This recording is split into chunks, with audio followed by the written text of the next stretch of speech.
Este órgano, el globo ocular, lo vamos a dividir en 3 videos. En el primer video hablaremos de las generalidades de la túnica externa, que es este.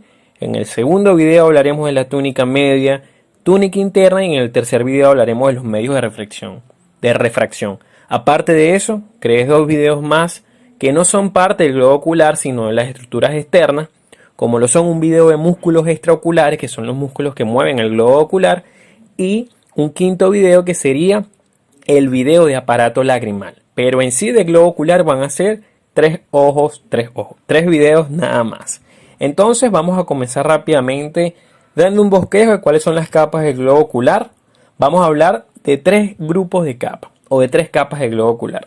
La primera capa la llamaremos túnica externa. En muchos libros seguimos con el nombre de túnica fibrosa. Esta está compuesta por 2 partes. Una más posterior, que sería lo blanco del ojo, que es la esclerótica, y una más anterior, que sería la córnea. Ellas dos me conforman entonces la parte más externa del globo ocular o la túnica fibrosa. Luego tenemos una túnica media, que también la llamamos túnica vascular.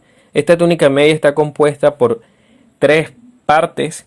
Una parte más posterior llamada coroides o la coroides, una parte media llamada cuerpo ciliar y una parte más anterior y central llamada iris. Esto sería la túnica media o túnica vascular.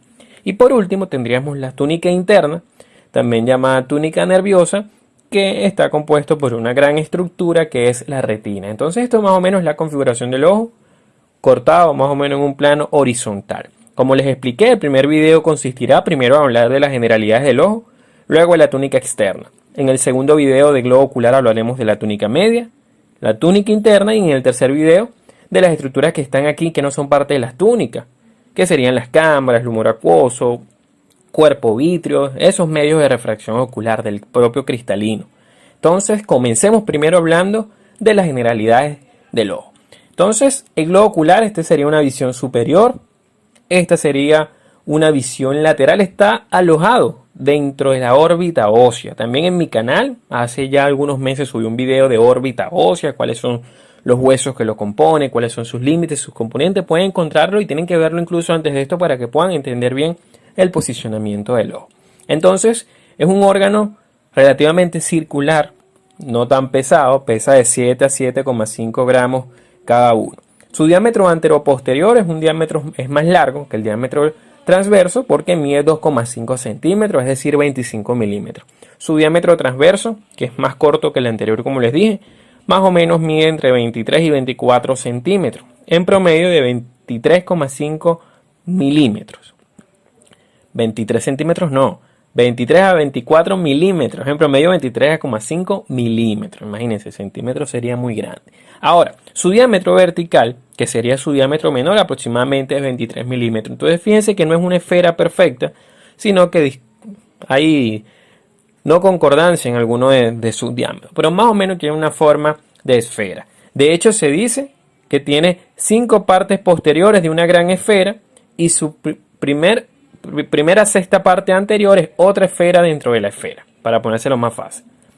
Entonces, la distancia en un sujeto en vivo normal adulto entre la parte central del ojo, representada por lo que ustedes ven allí negro, que sería el orificio pupilar, es de 6 a 7 centímetros. Eso es lo normal de distancia que debe medir un ojo de otro.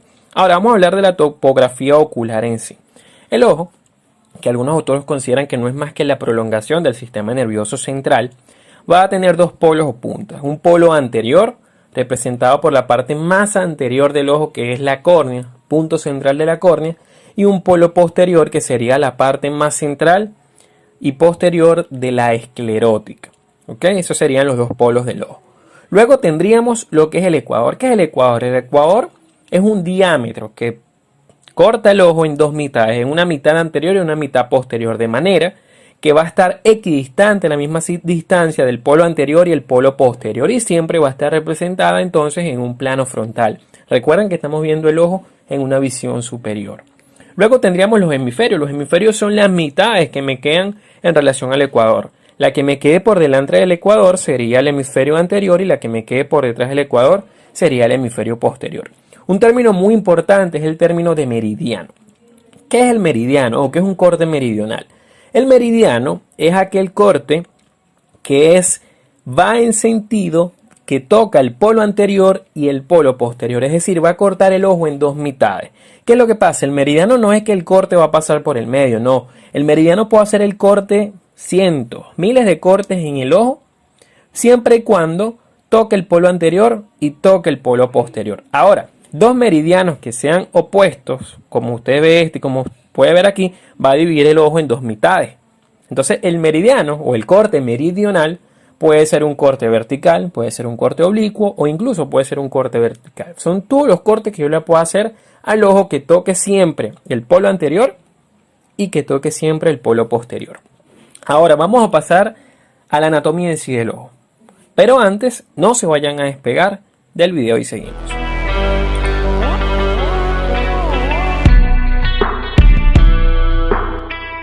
Te invito a suscribirte, aquí en la esquina inferior derecha dale clic.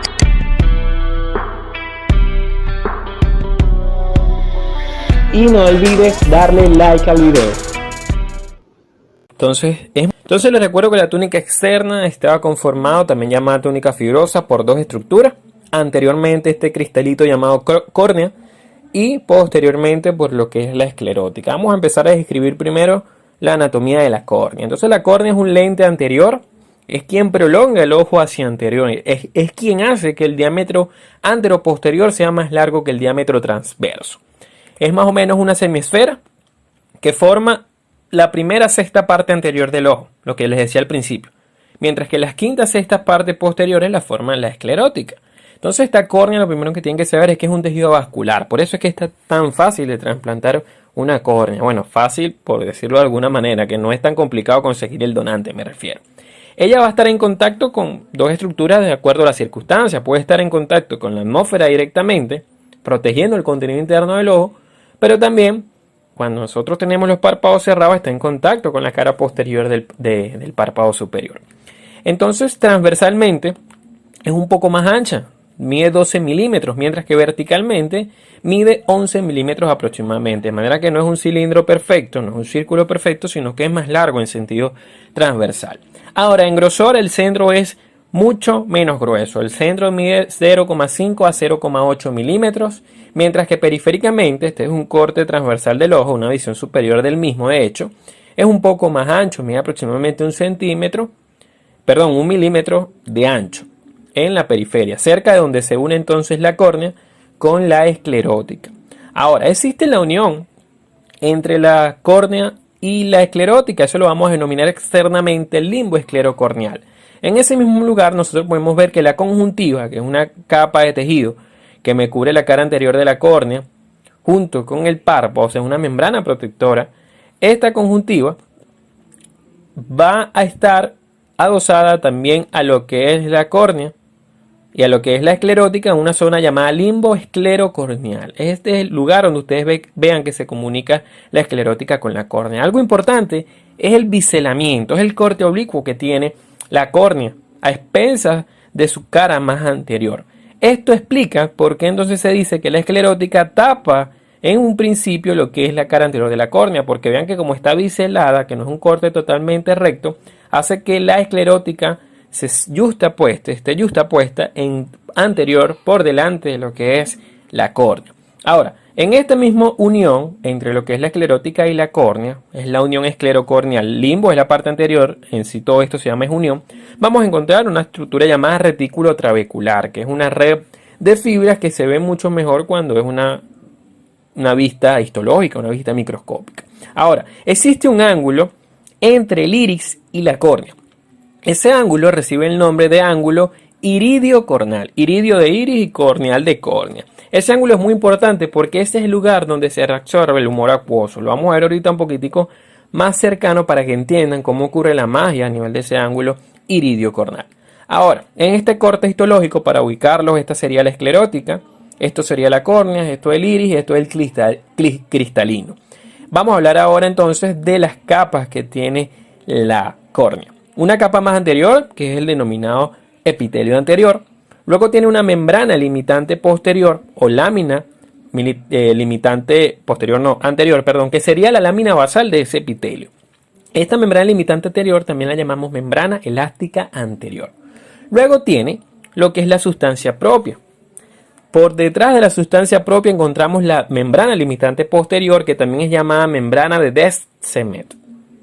Esta limitante posterior, que sería la membrana basal posterior. Y por detrás de ella, el epitelio posterior, que en muchos libros está con el nombre de mesotelio. Pero ustedes, si ya tienen conocimientos histológicos, van a saber que el mesotelio no es más que un epitelio plano. Es decir, es un tipo de epitelio, que es el que va a estar en contacto entonces con lo que denominamos cámara anterior del ojo. Tal vez no saben aún lo que es la cámara anterior. Eso es lo que vamos a tocar en medios de refracción, que es el tercer video de globo ocular.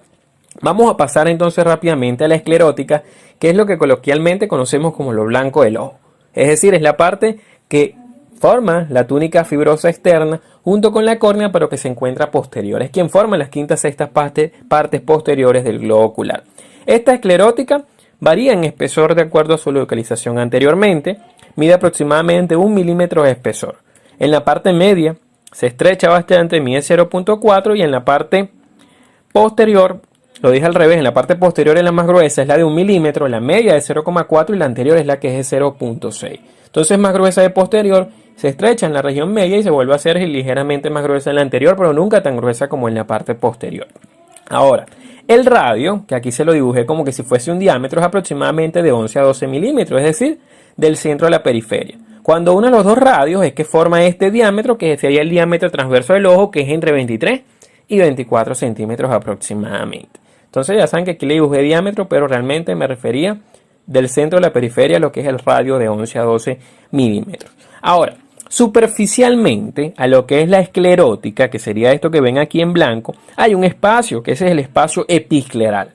Encima de ese espacio episcleral hay un tejido fibroso, un tejido bastante laxo, que ese es el tejido episcleral.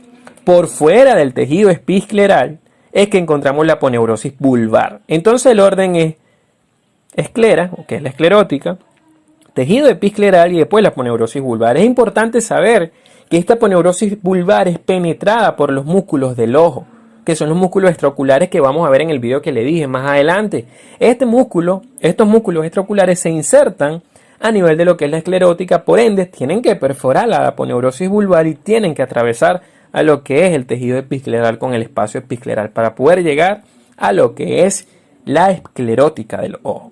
Ahora, en la parte posterior, que es la parte más gruesa de la esclerótica, es donde la retina confluye y forma el nervio óptico. Este nervio óptico perfora la esclerótica, pero la esclerótica no es que le deja un hueco completo para que pase el nervio óptico, no, le deja unas fibras cribosas, son muchos huecos que parecen un colador. Es por eso que esta zona que ven aquí se denomina lámina cribosa de la esclerótica. Cabe destacar que este nervio óptico, que sería el segundo par craneal, está envuelto por una membrana, que es la membrana del nervio óptico, y esta membrana se continúa con las fibras de la esclerótica, de manera que forman una sola unidad. Ahora, este es un corte bastante microscópico histológico. Aquí podemos ver lo que es la córnea, la esclerótica. Este sería el limbo esclerocorneal. Vamos a ver el seno venoso escleral. Este seno venoso escleral, también es conocido como conducto de Schlenk, es quien, vean que se encuentra en el ángulo iridiocorneal, que es entre el iris, que le dije hace rato, y la córnea. Allí, ese conducto de Schlenk es quien reabsorbe el humor acuoso una vez que se produce. En el tercer video de medios de refracción, que les hablaré del humor acuoso, les explicaré allí bien cómo es la circulación, quién lo forma y cómo aquí se reabsorbe. Lo que quiero que sepan es que ahí a ese nivel del seno venoso, que es el mismo conducto de Schlenk, es donde se reabsorbe el humor acuoso. Entonces es muy importante saber este punto anatómico, ya que hay una patología llamada glaucoma, que es aumento de la presión intraocular, que ocurre por muchas causas, pero una de ellas es que hay obstrucción de esos conductos de Schlenk y de manera que el humor acuoso no se puede reabsorber y por ende aumenta la presión dentro del ojo. Esta es una visión entonces transversal superior, y con esta terminamos el video de la túnica externa. Ven hacia adelante la córnea, cómo está en contacto con lo que es la conjuntiva, que es esta membrana que ven aquí. Esto sería el párpado, y vean cómo se continúa con la esclerótica. Esta sería la aponeurosis vulvar, este tejido que se ve allí sería el episcleral, y esto sería la propia esclerótica, que vean cómo se continúa con la lámina, ¿no? Digamos con la cubierta que tiene el nervio óptico. Aquí a este nivel ángulo iridiocorneal se supone entonces que es donde está el conducto de Schlenk, que es quien reabsorbe el humor.